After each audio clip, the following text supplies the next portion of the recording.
Tear and the stars. Pagdating po sa tuktok Sa tuktok. Ay, okay. Ano? ng Venezuela, bumaba si amo ko. Hmm. Ibaba. Nagsilas ko siya. Kasi mahal niya ako. Haba ng hair. Ngayon po, di, bumaba ako. Saya. Forget me na ang problema. Padance. Sige, Bella. Padance-dance para sa medla. Mag-enjoy na lang kayo. Okay. Okay. Mabuti ano na. Liligaya na ang anyong pagsinta. Hayaan mo na siya'y humanap ng isa rin mapalad upang siya'y lumigaya rin sa wakas. Kung magkaganon, liligaya na kami. Di tulad noon, dalawa kami api. Kung ang irog mo ay dalawa, palayain mo ang isa. Liligaya na ang iyong pagsinta. Hayaan mo na siya humanap ng isa rin mapalad upang siya ay lumigaya sa wakas. Kung magkaganon, liligaya na kami. Di tulad ngayon, dalawa kaming akin. Ako po'y mag-aasawa na. Wow! Sa first love, never end. Wow! Joselito Trujillo. Alam mo po, mahiwaga talaga ang pag-ibig. Mahiwaga. Nakaupo ba ako sa sunset sa ganitong Okay. ang sabi sa akin, mahal. Wow, may mahal. Nandito. Haba ng hair. Sayad sa ano. Totoo ba yun? Wala ka akong kwentong dito. Mahirap mo mas. Sabi ng kanya, wala kasi po na. Mahal. Nandito ko lang sa akin. Ang palok sa ang saya. Hinahanap ko kay nabayaran ka na. Eh, doon lagi ako kumakatay. Nabayaran ko ka na. Hindi kita. Nasaan ka mahal na yan? Bakit hindi kita makita? Wow, sana may mahal. Kaya nga eh. Hmm. Yan po ang first love, never like. Wow! Mas papakasal po kami. Yeah. Saan po gaganapin? Mhm. Sa mabuhay. 30 milyon. 30 milyon. So, pang 29 ako na ninong. Pang 29 ako na ninong. Wala pa. Hindi pa ko bigay. Yo! Oh, pang 29. Hindi pa. Di pa. Kasi kulang pa. Wala pa. Ikaw ang number one. Okay. Panginoon kulang pa. Liligaya rin. Kung liligaya ka sa piling ng iba, at kung ang langit mo ay ang pag-ibig niya, tututol ba ako? Kung kagustuhan mo, sapat na ang minsay, minahal mo ako. Simulat sa pool, mahal kita. Nalalaman mo, walang-wala sa loob ko. Iiwanan mo ko'y hanggang wakas. Bakit biglang nagbago? Balag kayo lamang pala. Naniwala naman ako. Kung liligaya ka sa piling ng iba, at kung ang langit mo ay ang pag-ibig niya, tututol ba ako?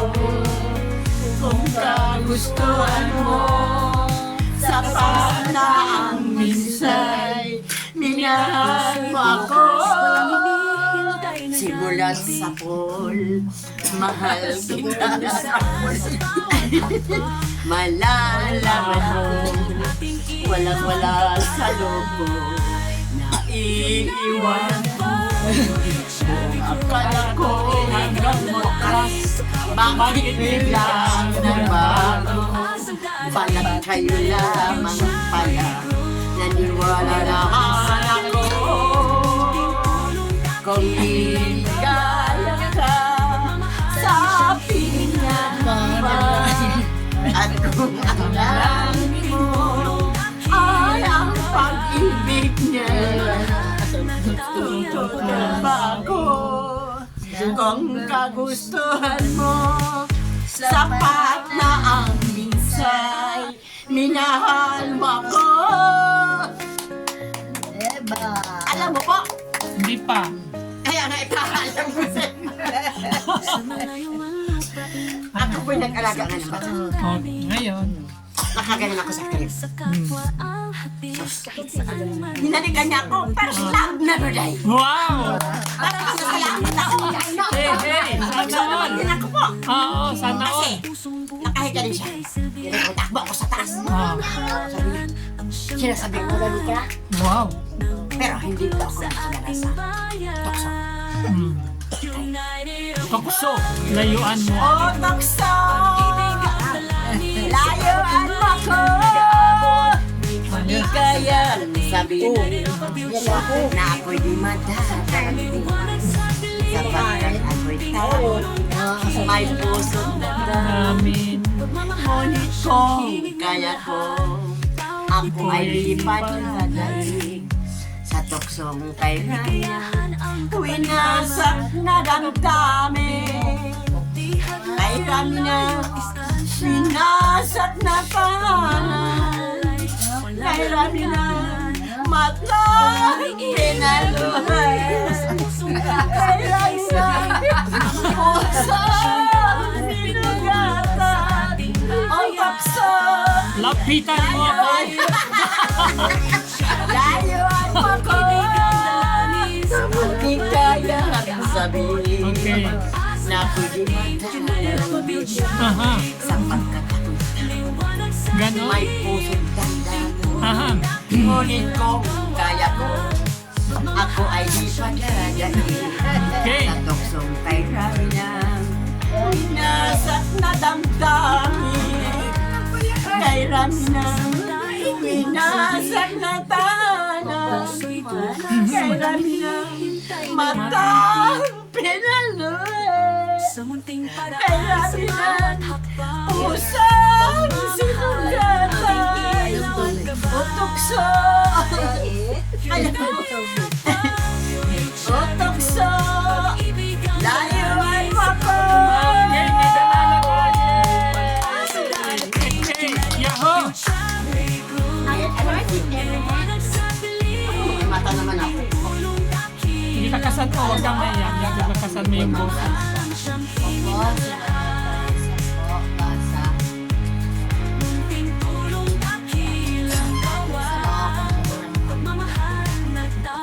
Okay, sige. Isa po akong sick girl. Nagalaw po akong anak. Namatay na po asawa ko. Sa malayong ang lupain, isang puso damdamin. Pagmamahal sa kapwa ang hatid, kahit saan man naging munting tulong munting. Ako po si Maria Teresa, isang sick boy. Walang maliit, walang malaki, sa pusong bukas mabigay silbi. Pagmamahalan Nakilala ko ang po si siyang Kuya. daan Kuya Jer. Kuya Jer. sa ating bayan. Tinulungan niya po ako. United Group. Hanggang sa dalawang Ibig po ang ako. dalangin sa bawat kamay na nag-aabot. May pag-asa darating. United Fiduciary Group. Liwanag Kumusta sa naman ang buhay ng buhay ano? Simula nung mabalo ka. lang gawa. Okay naman po. Pagmamahal Kaya siyang kaya ko hingin naman ng po lahat. Bawat Oh. Pero deep inside, nahihirapan ka. Kaligayahan ang kapalit naman. So, yung bang kinikita mo sa pagsasidecar, kumakasya naman sa gastusin nyo sa araw-araw? Hindi ko, kulang pa nga. Walang Kasi hangganan, hindi na ako umuwi eh. walang maliit. Oh, Nag-aabot lang ako. Sa pusong bukas magbigay babalik. sili. Pagmamahalan, isipin mo rin yung ano mo, kalusugan. So, pakiramdaman mo muna yung sarili mo kasi lalo ngayon at malamig pag sa gabi, malamig. Yun, sa madaling araw. Uso ngayon ang sakit. Ubot sipon. So maglaan pa rin ng oras para sa sarili. So kasi pag nagkasakit, madaling hanapin ang pera pag nagkasakit. Pag nagkasakit, mas lalong kawawa yung dalawa mong anak. walang hinihintay na gan. May alam ka pa bang ibang pagkakitaan maliban sa pagsasidecar? Nag-aakot din po ako minsan sa Pagmamahal ang ating ilaw at gabay. Okay. Kumusta naman yung mo, yung nanay mo? okay na po. So, nakikitira pa rin kayo ngayon sa tiyahin mo. So, hindi kayo nangungupahan. Basta, ayan, ingat din kasi ako kasi dinanas ko rin ang mag-sidecar. So, alam ko yung hirap ng pagsa-sidecar. Kung kayo naging member ng Sikapoda, ako naging member din. Kaya alam ko ang nyo, sitwasyon. Alam ko yung pinagdadaanan nyo. Lalo na pag kalakasan ng pag yung tanghaling tapat. At buti nga ngayon maganda na yung kalsada sa Bali 6. Noon hindi. Talagang pag bumabaha doon, ang lalim. Oo, tapos ang mahirap pa dyan, pag bumaha, andun na yung mabubutas yung gulong mo. Oh, nandoon yung ang daming problema. Kaya sana alagaan pa rin yung katawan, alagaan pa rin yung mga anak. Ayan, medyo pumayat ka ngayon. Hindi tulad nung huling interview namin sa iyo. Alam po, payat po kasi ako.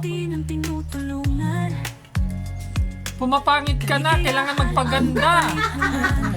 Tinawanan ka ni ate. Kahit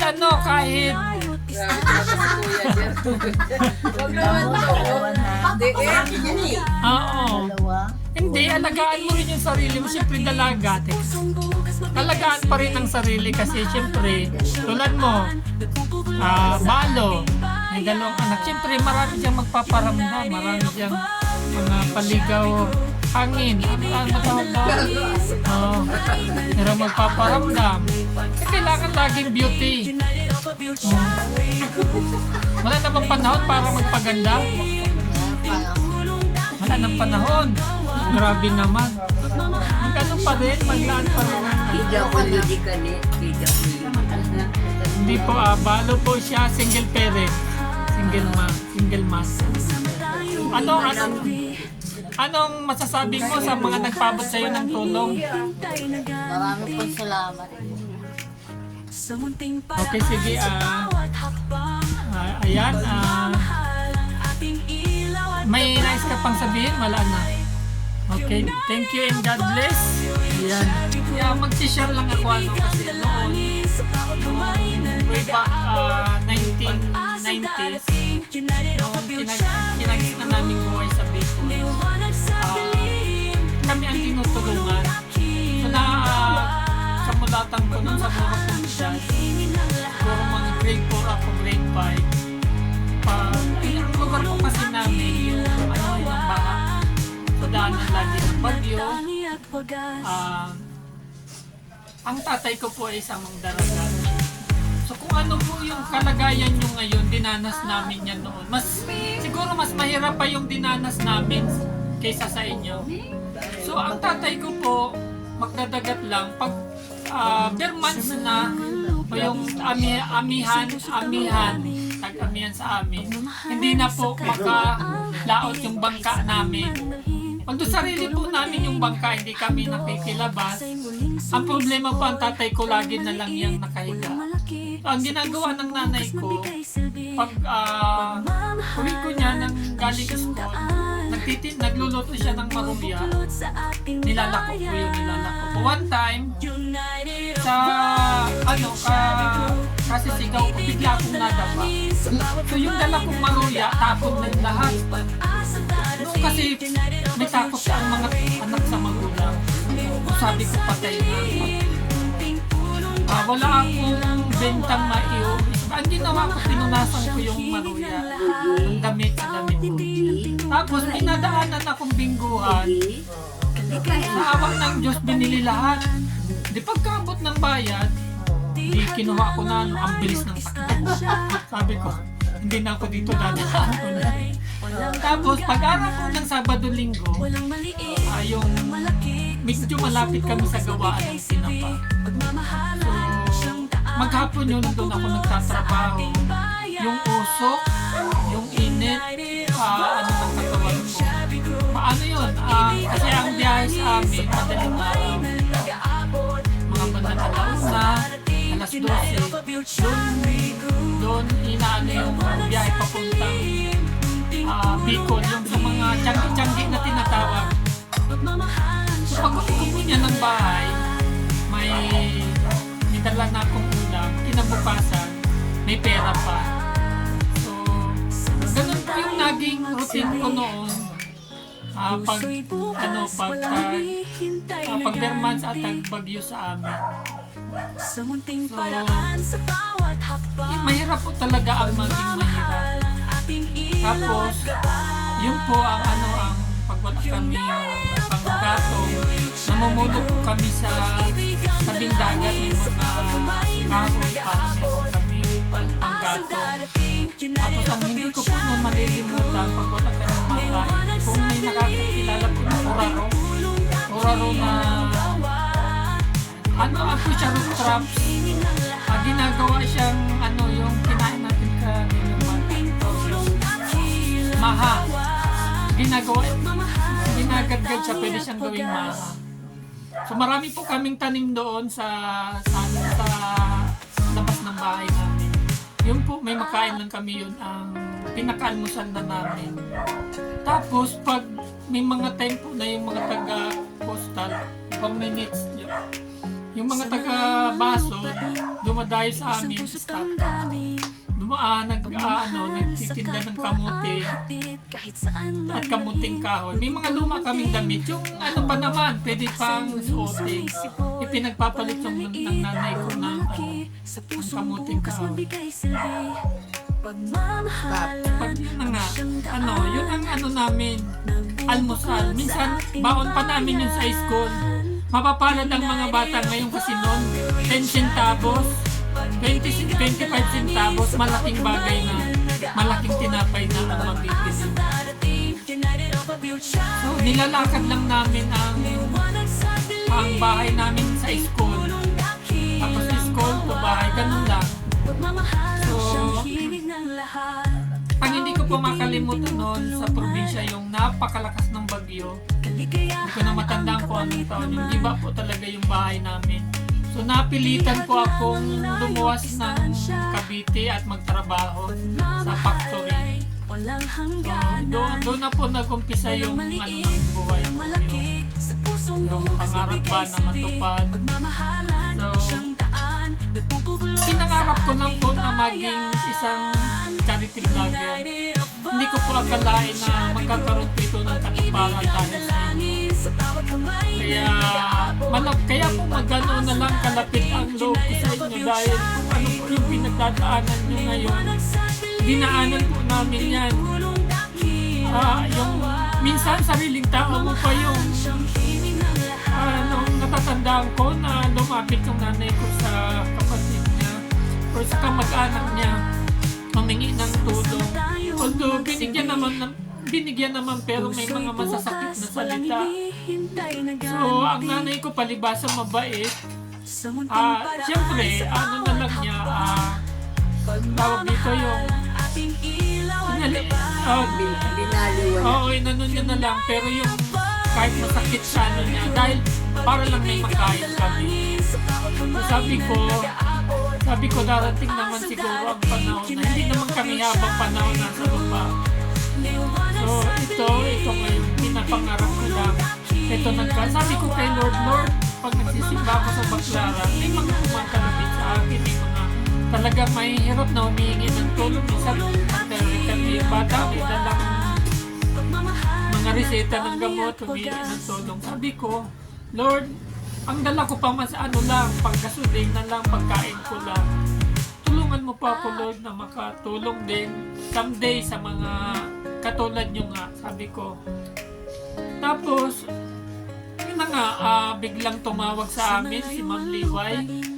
Hindi pala sa akin, sa asawa ko, sabi niya, pwede ba kayong maging ano namin, tagahatid ng biyaya sa mga kababayan natin mahirap. Nag-isip ako, sabi ko, siguro ito na yung sagot sa ano ko. Pero paano ako makakatulong? Minimum lang naman ang sinasahod ko sa nakita, may pamilya din akong binubuhay.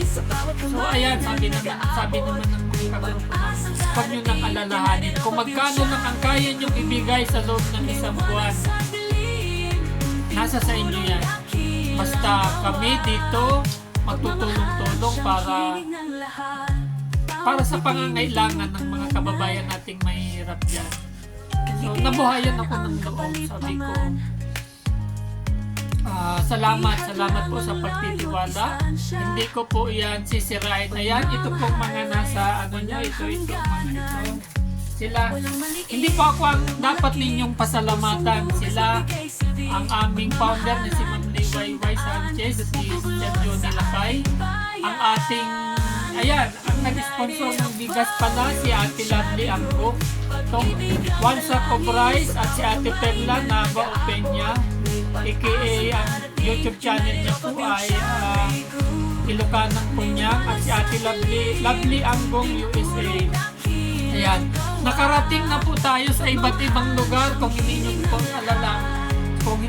po alam, nakakarating. Napapanood po tayo sa iba't ibang lugar at pinagmamalaki ko po kayo.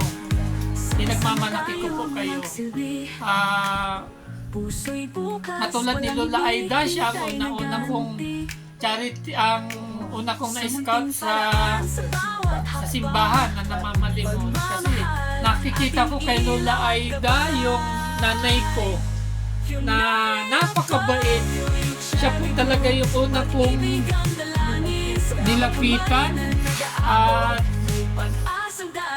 pinanakan niya naman po ako. Lahat naman po kayo na nilapitan ko ay talaga humihingi po ako ng permiso.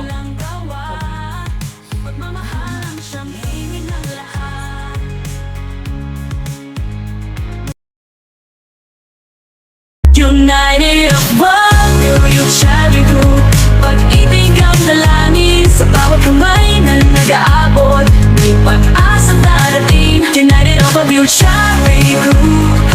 Liwanag sa dilim, unting tulong dakilang gawa. Pagmamahal ang siyang hingin ng lahat. Bawat ngiti ng tinutulungan, kaligayahan ang kapalit naman. Di hadlang ang layo't distansya, pagmamahal ay walang hangganan. Walang maliit, walang malaki, sa pusong bukas magbigay silbi. Pagmamahalan at siyang daan, nagpupulot sa ating bayan. United above, yung Shabby Group. Pag-ibig ang dalangin sa bawat kamay na nag-aabot. May pag-asang darating. United above, yung Shabby Group. Liwanag sa dilim, unting tulong dakilang gawa. Pagmamahal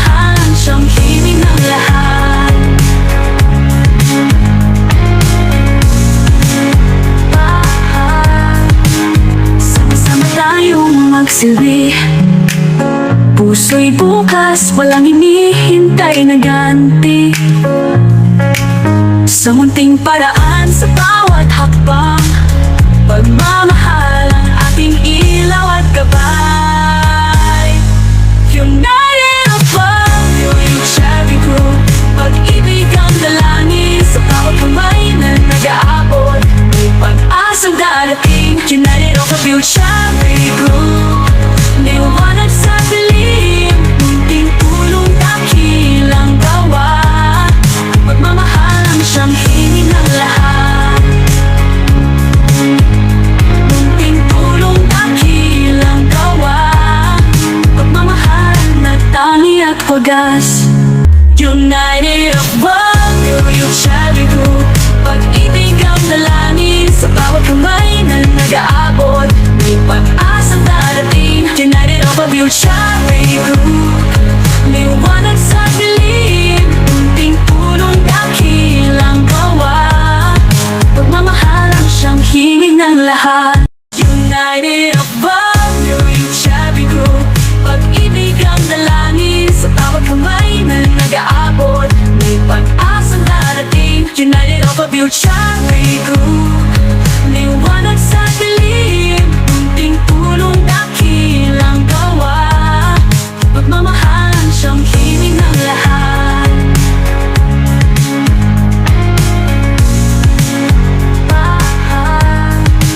Sama-sama tayong magsilbi.